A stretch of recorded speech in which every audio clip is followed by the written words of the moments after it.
This setup is a copper oxide ore flotation plant, configured with a vibrating feeder, primary jaw crusher, fine jaw crusher, vibrating screen, ball mill, spiral classifier, flotation machines, and a concentrate and tailing dewatering system.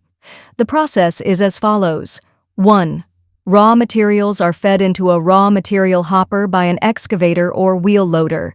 Beneath the hopper, a vibrating feeder ensures that the stones are fed evenly into the primary jaw crusher. 2.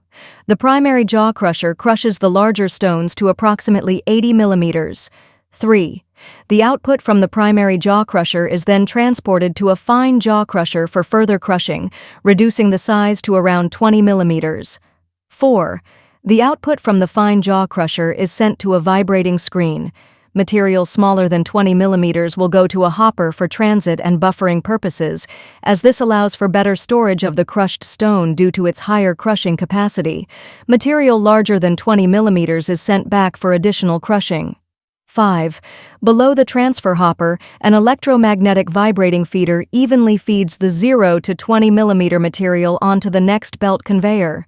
6. The belt conveyor transports the 0 to 20 millimeter material to the ball mill. 7. The ball mill grinds the copper ore into a powder that is less than 200 mesh. 8. The slurry from the ball mill is directed to a spiral classifier where coarse particles are returned for further grinding, while the 200 mesh material moves onto a mixing tank. 9. In the mixing tank, the slurry is combined with chemicals before being pumped into the flotation machines. The flotation system consists of roughing, scavenging, and cleaning cells. 10. After passing through the flotation system, concentrates are directed to a thickener machine for precipitation. 11. Following thickening, a high-pressure pump transfers the underflow to a disc vacuum filter for filtering, yielding dry copper concentrates that can be transported away. Another thickener machine processes additional material, with its underflow pumped into a plate filter machine for filtering to produce dry tailings for transport. The overflow water from the thickener is directed to a clean water pool for reuse.